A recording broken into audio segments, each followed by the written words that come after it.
I don't serve animals. Marcus Kane's words cut through the restaurant.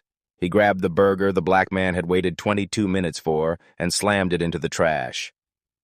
You people walk in expecting equal treatment? Look at your skin, then look at everyone eating here. People with your skin color don't belong in my restaurant. Get out before I call the cops. The man, 50s, hospital scrubs, 12-hour shift finished, stood trembling, not from fear, from humiliation. He walked out without a word. What Marcus missed, someone in the corner booth recorded everything. In 36 hours, that video would destroy him completely. James Rivera sat frozen, phone still recording. He'd watched Marcus throw that burger in the trash, watched the man in hospital scrubs walk out hungry and humiliated, watched 15 people look away like they'd seen nothing. Those words had been spoken in his restaurant under his company name, using his dream as a shield for cruelty. James stopped the recording. His hands shook. This wasn't random. This was a system that had been growing while he sat in his corner office counting revenue. He walked out through the same door the man in scrubs had used, needing to understand how his dream had rotted from the inside. 3 days earlier, James had been staring at his computer at 3 a.m., unable to sleep. 47 complaints in 3 months, all from Peachtree, his flagship store. Every complaint the same. I felt unwelcome. They treated me like I didn't belong. White customers got better service. One complaint stopped his heart. I'm a black woman. Been coming 2 years. Last month, your manager told me I'd be more comfortable somewhere else. I cried in my car for 20 minutes, never coming back. But the metrics told a different story. Revenue at Peachtree up 18%. Customer satisfaction, 4.2 stars. Marcus Kane was even up for a bonus. Marcus had figured out how to make racism pro. Fittable, 5:48 a.m. His phone buzzed. Unknown number. Mr. Rivera, I can't give my name. I work at Peachtree. You need to know what's happening. What's happening? Marcus trains us to treat black customers different. He has a system, codes, a notebook. He calls it customer optimization, but it's racism. He teaches us to make black people wait longer, give them attitude, make them unwelcome so they stop coming back. Hand signals that tell us to slow down or speed up based on the customer. And if you don't follow his rules, he threatens your job. Mr. Rivera, I have a daughter. I need this job, but I can't keep doing this. Someone has to stop him. Tell me your name. Click. She hung up. James sat in the dark, thinking about his food truck 15 years ago. The hand-painted sign, Unity Eats, good food, no barriers. His first customer, an older black man, had smiled. You treat everybody the same. That's rare. That's the whole point, young James had answered. Now at 45, with 12 locations and $8 million in revenue, he couldn't remember the last time he'd worked a register. He'd been absent, and Marcus had built an empire of cruelty in that absence. James pulled out his old food truck hoodie, rubbed dirt on his sneakers, removed his Rolex. The man in the mirror looked like someone Marcus wouldn't recognize, wouldn't respect, wouldn't serve. He drove to Peachtree at lunch rush and watched the system operate. White customers fast-tracked, black customers slow-walked, smiles versus cold shoulders, fresh food versus cooled meals left under heat lamps. Then Marcus threw that burger in the trash and called a man an animal. James stood in the parking lot watching the healthcare worker drive away. Beat-up Honda. Healthcare heroes work here sticker on the bumper. He called his lawyer. Sarah, I need termination paperwork by tomorrow morning. Airtight. Marcus Kane and Probe. Ably Alex Turner. I have recordings. Evidence of systematic discrimination. Ready by 8 a.m. James looked back at the restaurant. Tomorrow, Marcus would learn what happened when you built hate on someone else's dream. Tomorrow, Unity Eats would remember its name. Tonight, James had one more thing to do. He needed to find that man in the hospital scrubs. Needed to apologize. Because a CEO who lets injustice happen in his own building while he sits in an office tower isn't a leader. He's an accomplice. James returned to Peachtree the next day at 11:43 a.m. Different disguise. Construction worker. Same corner booth, phone recording, everything. 10:58 a.m. A young black woman stepped up to register 3. "Can I get the bacon cheeseburger meal?" Marcus appeared behind the teenage cashier like a shadow, tapped the counter twice. The cashier, Miguel, his name tag read, tensed. His fingers suddenly slowed to a crawl. "That'll be just a moment while the system loads," Miguel said, though the screen had already processed everything. He was stalling, following Marcus's signal. Behind her, a white man stepped up to register 2. "Bacon cheeseburger meal, Coke." The cashier entered it instantly. 10 seconds. Done. White man ordered 12:03. Black woman 12:01. At 12:08, the white man walked away with steaming food. At 12:19, 18 minutes later, the black woman was still waiting. When her food came, she opened the bag. Room temperature burger, stale bun. She'd ordered no onions. It was covered in onions. She looked at Marcus, who watched with arms crossed and a slight smirk. She didn't complain, just left with the cold, wrong food. At 12:34, Marcus pulled out a small black notebook from under the register. James zoomed his camera. Marcus was writing, 12:01, order number 52, S, 15 min hold.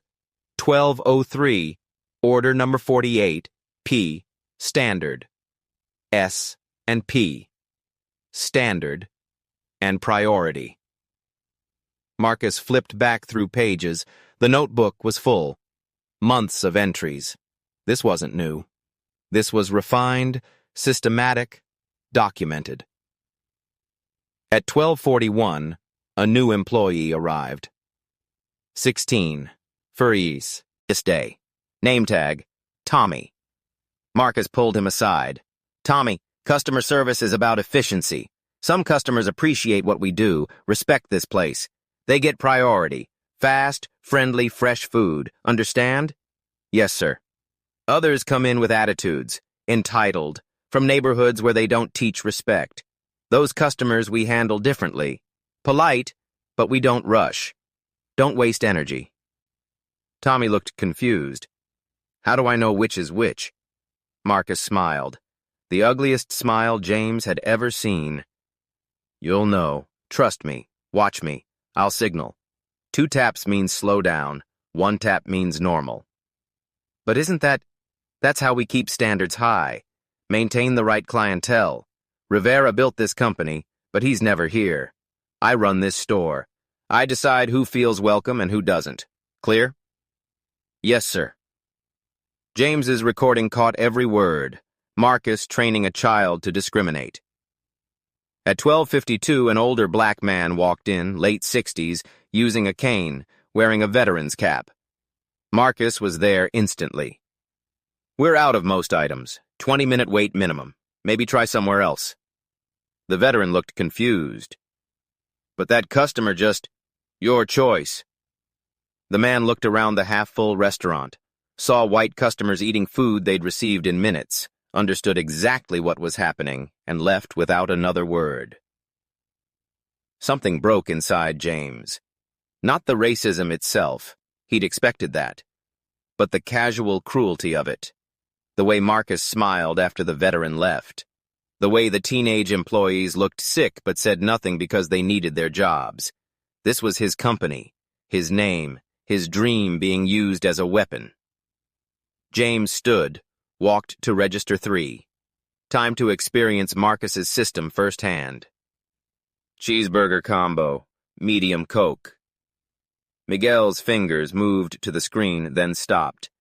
His eyes flicked toward Marcus, who tapped the counter twice. Miguel's typing slowed. "That'll be $8.50. Miguel leaned toward the kitchen mic. Order 124, standard pace. Boss protocol. Boss protocol. They had a name for it. Sorry, sir. Kitchen's backed up. 10 to 12 minutes. James glanced left. A white woman who'd ordered after him already had her food, steam rising, fresh. Is it always this slow? Miguel's face cracked. Pure anguish flashed before he buried it. He leaned in, whispered, "I'm so sorry. I need this job." 5 words, not sorry for the wait, sorry for what he was forced to do. "I need this job." The chains holding him. "Not your fault," James said softly. Miguel looked up, confused. "I see you." Miguel's eyes glistened. He nodded once and turned away before tears could fall. 14 p.m. 15 minutes later, they called his number. James opened the bag. Cold burger, stale bun, soggy fries. He'd ordered extra pickles. None. Not just slow service. Deliberate degradation. Intentional humiliation. A message. "You don't deserve better." James pulled out his phone, called his head of security. "I need security footage from the last 6 months. Everything. Employee schedules, complaint logs, Marcus Kane's personnel file. Consider it done." Then he called Sarah. "It's worse than I thought. I have video of Marcus training a teenager to discriminate. I have recordings of him calling it boss protocol. I watched him turn away a veteran. I experienced it myself." "What do you need?" "Emergency meeting. I'm calling every Peachtree employee in tomorrow morning, 6 a.m. I need termination paperwork for Marcus Kane, ironclad, and employee protection agreements. Anyone who testifies gets guaranteed job security." "James, if you're doing this publicly..." "I'm doing it in front of everyone. They need to see that speaking up works, that the system protects them, not the abusers." Silence. Then, "I'll have everything ready by 5 a.m. One more thing. I need promotion paperwork.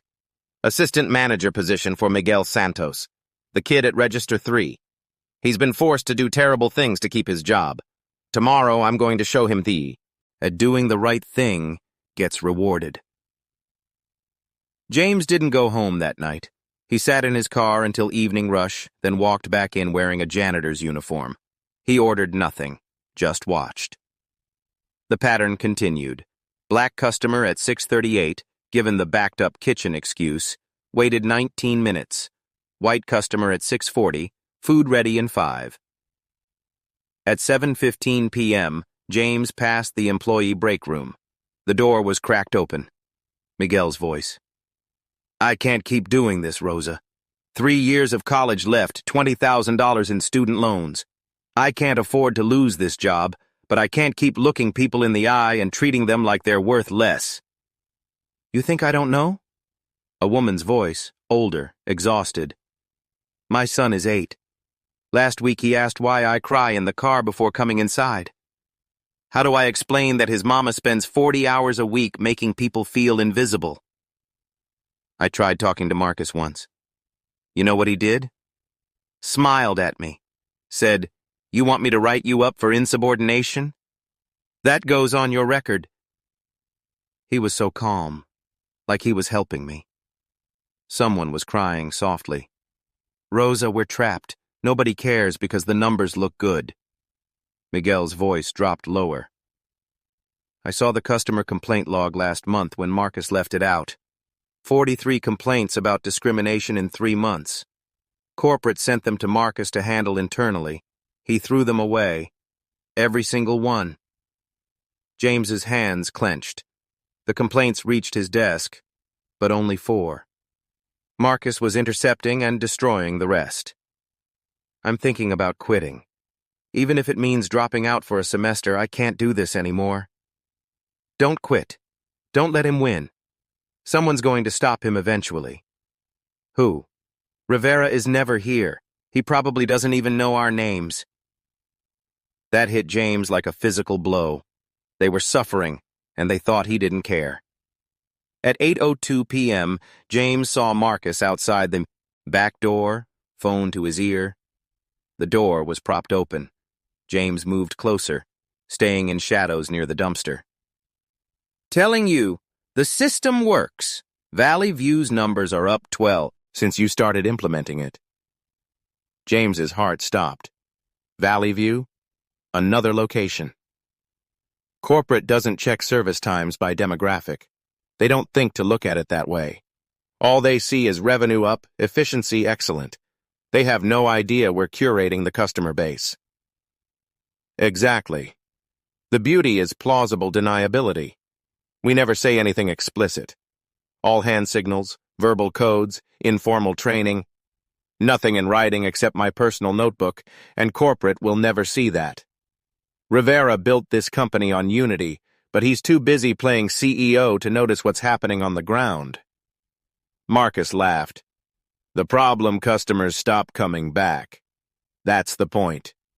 We're improving the guest experience for our target demographic by removing friction from people who don't fit the brand image. James wanted to end this call by ending Marcus's employment on the spot, but he needed more. I'll send you the training manual I wrote. Nothing official, just notes for managers who get it. We'll call it Operational Efficiency Protocols if anyone asks. Pause. Yeah, Alex is rolling it out to all 4 of his stores by end of quarter. Summit starts next week. Alex Turner, 4 stores. Coordinated conspiracy. Listen, I gotta go. Kitchen's closing soon, but trust me, do it right, nobody ever knows. And the results speak for themselves. Rivera will probably give us both bonuses. Marcus laughed and ended the call. James stood in darkness, phone recording everything. This wasn't just Marcus. This was Alex. This was other managers. This was cancer metastasizing. At 10:52 p.m., store lights went off. Employees trickled out. Miguel and Rosa together, both looking exhausted. Then Marcus emerged, locked up, walked to his truck. James waited 30 seconds, then followed. Marcus drove 4 miles to a 24-hour diner called Miller's. James parked 3 rows back. At 11:08 p.m., other vehicle pulled up. A silver Lexus. Alex Turner. James grabbed his phone, walked into the diner, slid into a booth with clear view of Marcus and Alex in the back corner. Phone recording. Marcus slid something across the table. The black notebook. Alex picked it up, flipped through. Beautiful work. 18 months of documentation. Customer cycle time down 8%, complaint rate from target demographics down 15%. You've weaponized efficiency. Exactly, Marcus said, pride in his voice. And Rivera doesn't have a clue. As long as we keep revenue climbing, he stays in his ivory tower. We need to scale this. I want your system in all my stores. Valley View's running it, Summit next week, Lakeside and Riverside by end of month. What about employees who push back? Same as always. Cut their hours until they quit. Document false performance issues. Make their lives difficult. We don't fire them. That creates paper trails. We make them not want to stay. Marcus nodded. What about that kid at Register 3, Miguel? The one who's too empathetic? Yeah, getting soft. I caught him giving a black customer extra fries last week. Free, like he was apologizing. Alex's face hardened. Cut him to 15 hours a week. If he doesn't quit in 2 weeks, write him up for something. Uniform violation, whatever. Build a file, then terminate. They were planning to destroy Miguel for being kind.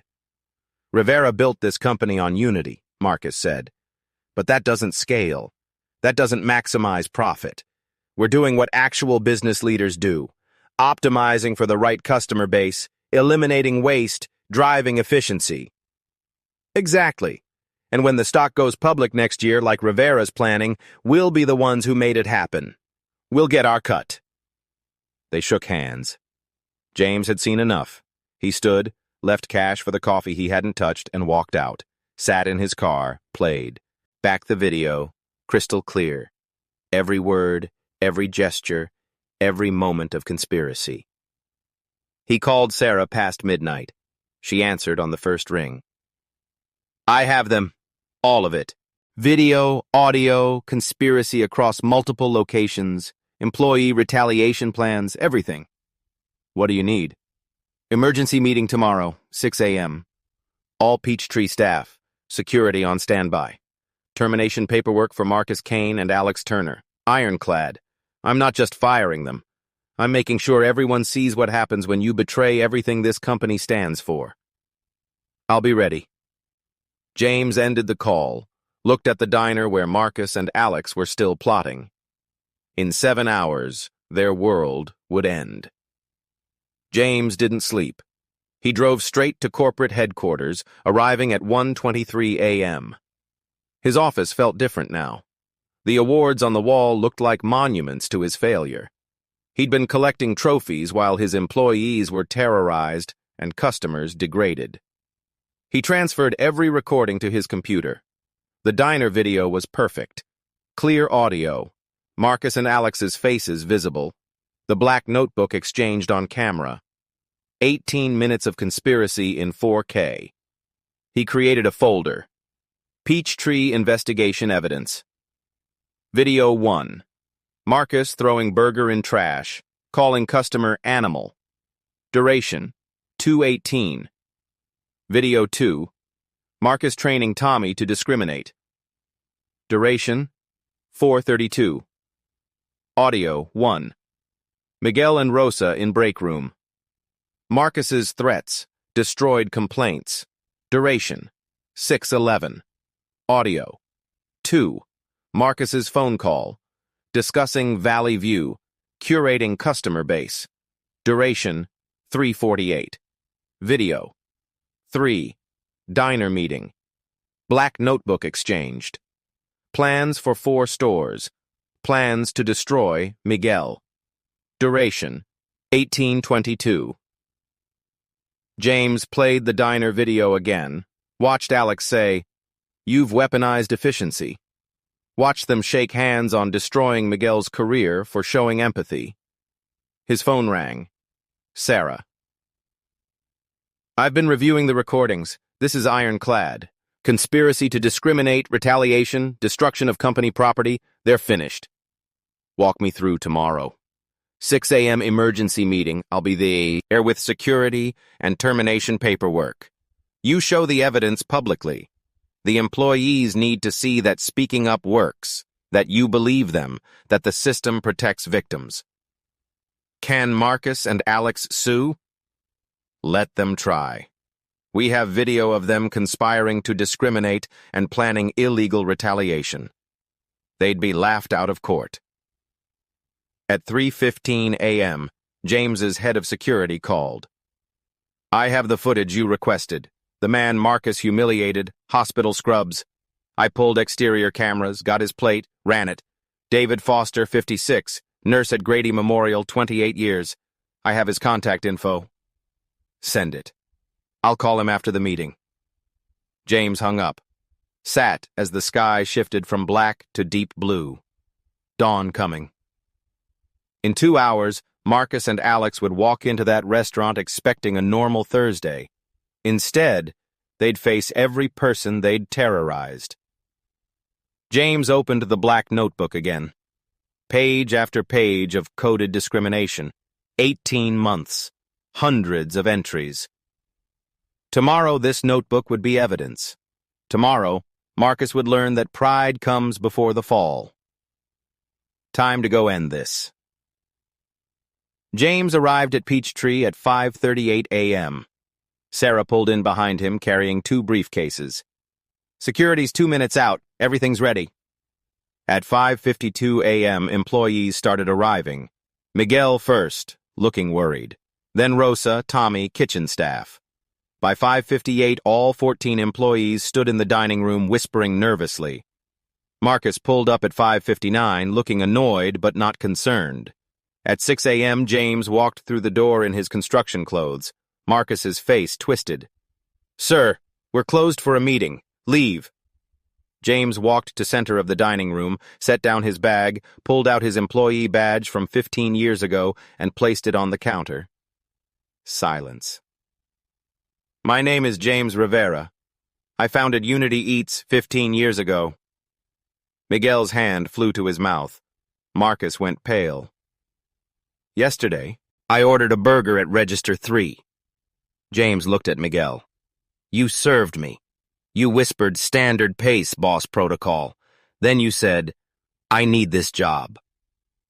Miguel's eyes filled with tears. I'm not here to fire you. Andrew turned to Marcus. I'm here to fire him. Absolute silence. Mr. Rivera, I don't know what... I recorded your conversation with Alex Turner last night. Miller's Diner, 11 p.m. James pulled out his phone. Want me to play it? Marcus's mouth opened. Nothing. James tapped play. Alex's voice through the speaker. Customer cycle time down 8%. You've weaponized efficiency. Gasps. Rosa covered her mouth. Marcus's voice. Rivera doesn't have a clue. As long as revenue climbs, he stays in his tower. James stopped it. I have 18 minutes of you discussing your system, training employees to discriminate, retaliating against resistors, spreading this to other stores. Those are just efficiency. James threw transcripts on the table. You told Alex to cut Miguel to 15 hours because he's too empathetic. You plan to destroy his career for giving a customer extra fries. Miguel made a sound like he'd been punched. James played another video. Marcus's voice. I don't serve animals. The burger hitting trash. People like you don't belong. Multiple gasps. Tommy looked sick. That man was David Foster, 56, nurse at Grady Memorial, 28 years, just finished saving lives. You threw his food in trash and called him an animal. You're going to believe I'm that guy. I was there, disguised. I watched you humiliate him, watched you do it to others, watched you train a 16-year-old to discriminate, heard you tell him I'm never here. He stepped closer. I heard Miguel and Rosa crying in the break room because you forced them to betray their values to keep their jobs. I heard you destroy 43 customer complaints instead of forwarding them. Marcus looked around. Every employee avoided his eyes. You have a notebook. James held it up. Coding black customers S and white customers P. 18 months of documented discrimination. Marcus stared at the note B. Oak.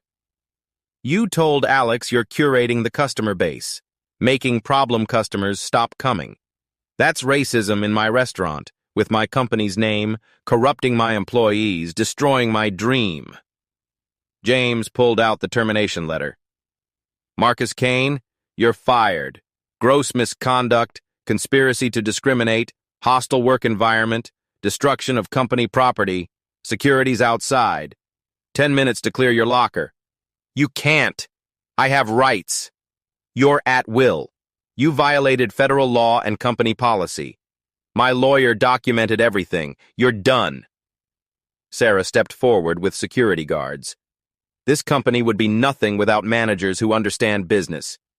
Get out of my restaurant. Security moved toward Marcus. He grabbed his jacket, looked around for sympathy, found none. You'll regret this. No. I regret it took this long. But firing you? Never. Security escorted Marcus to the back. 5 minutes later, Marcus walked past carrying a box, flanked by guards. He didn't look at anyone. The door closed. Long silence. Is this real? Miguel asked. James turned to him. Yes, and I owe all of you an apology. He pulled up a chair, sat at their level. I built this company and disappeared from the floor. My absence let this happen.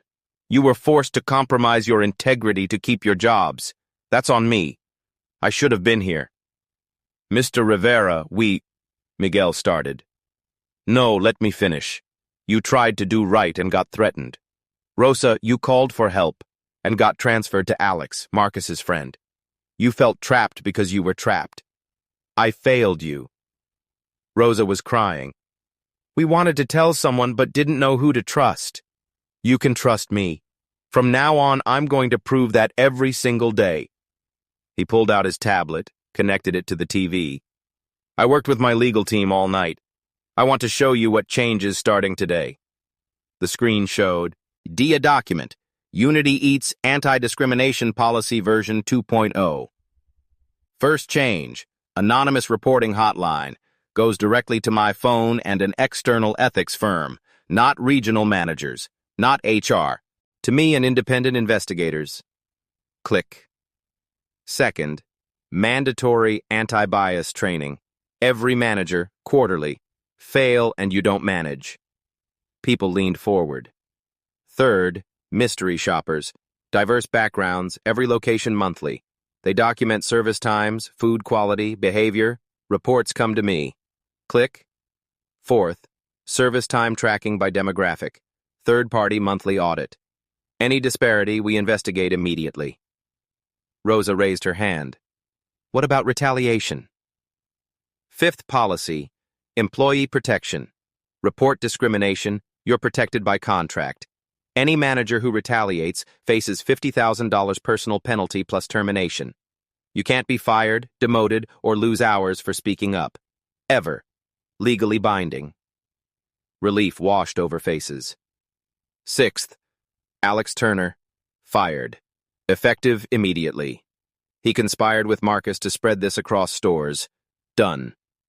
Murmurs of shock. I'm restructuring regional management. More oversight, more accountability, more presence. Seventh, James looked at Miguel. I'm promoting from within. People who showed integrity even when it cost them. He pulled an envelope from his bag, walked to Miguel, handed it over. What's this? Open it. Miguel tore the envelope, pulled out a letter. His eyes went wide. Assistant manager? Me? You. $45,000 salary, full benefits, education stipend for college, starts today. Miguel's legs went weak. He sat down hard. I don't understand. James knelt to eye level. Yesterday you were forced to discriminate and hated every second. You treated me with dignity despite Marcus's system. You apologized even though it wasn't your fault. You're exactly the leader I need. What if I'm not ready? I wasn't ready either, but I cared. That's enough to begin with. James stood, addressed everyone. Miguel knows what discrimination looks like from inside. He's lived it. That makes him perfect to help me ensure it never happens again. What do I say? Say yes. Help me fix this. Yes. A whisper. Yes. James handed him a new name tag. Miguel Santos, assistant manager. Miguel held it like gold. James picked up the black notebook, walked to the trash can. This documented 18 months of cruelty. Systematic dehumanization. Everything Unity Eats was built to fight. He looked at Miguel. Want to do the honors? Miguel stood, walked over, took the notebook with both hands. He stared at it. This made me feel like I was betraying people who looked like me every day. I'd go home and couldn't look at myself. You were a victim, James said, not a traitor. Never forget that. Miguel held it over the trash. For everyone who felt invisible here. For David Foster and every customer Marcus humiliated. For every person who walked out hungry because someone decided they didn't deserve to eat. He dropped it.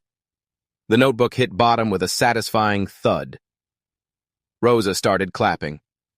Then everyone. Cathartic, desperate, grateful applause from people who'd been trapped and were finally free. Miguel stood straight, head high for the first time. Weight lifted, chains broken. James raised his hands. Applause died. One more thing. New rule.